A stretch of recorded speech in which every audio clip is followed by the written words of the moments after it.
Hello नमस्ते सबैजनालाई। यहाँ हेर्नु मेरो सानो बगैँचामा चाहिँ अलिअलि फुलहरू फुलेको छ नि त। अन्त यो पूजा दिनुहुन्छ आमाले चाहिँ। म त यो पूजाहरू चाहिँ दिदिनँ। अन्त आमाले पूजाहरू दिनुहुन्छ भनेर चाहिँ फुल टिपेर ल्याइदिएको। पानी पनि परिरहेको छ हेर्नु न। सेतो रातो पहेँलो हरियो हरियो होइन निलो सबै फुल छ नि त। अन्त यहाँ हेर्नुहोस् न सानो सानो कति मजा मजाको फुलहरू पनि छ हो मेरो बगैँचामा। अन्त अरू चाहिँ सबैभन्दा ठुलो लाग्छ यो सानो सानो फुल चाहिँ साह्रै मनपर्छ नि त। यो रातो हेर्नुहोस् न मजाको छ हो। अन्त यस्तै फुलहरूले बगैँचाहरू सानो बगैँचा हो मेरो चाहिँ। अन्त त्यसमा यहाँ फुलहरू टिप्दैछु म।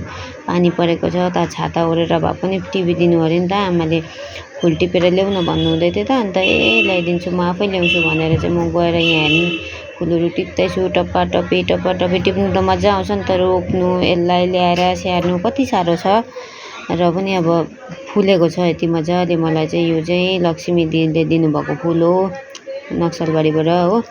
अन्त यहाँ हेर्नु यो चाहिँ अहिले कोपिला मात्रै छ। अन्त यो चाहिँ कोपिला अब अहिले त्यसकै अर्को जग्गामा छ त्यो चाहिँ फुलिरहेको छ। यहाँ यो चाहिँ इन्द्रकमल के अरे यो चाहिँ थाहा छैन मलाई फुलको नाम पनि हो। अन्त यो रातो फुल यो चाहिँ साह्रै मनपर्छ मलाई यो फुलहरू।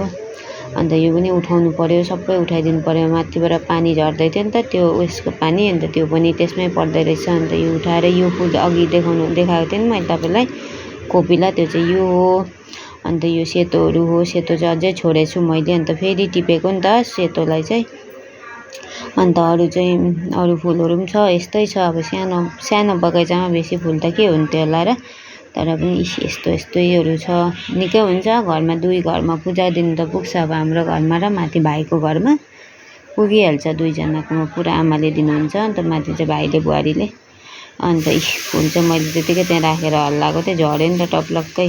अन्त भिडियोको लागि चाहिँ बनाएको मैले चाहिँ हो। अन्त यो फुल त पक्कै झरेर चाहिँ फुलहरू टिप्दैछु। पानीले कस्तो भइरहेको छ नि त। तर पनि अब फुलहरू टिपेर यस्तै छ। Okay by. हेर्नु न फुल मेरो हातमा दामी फुल।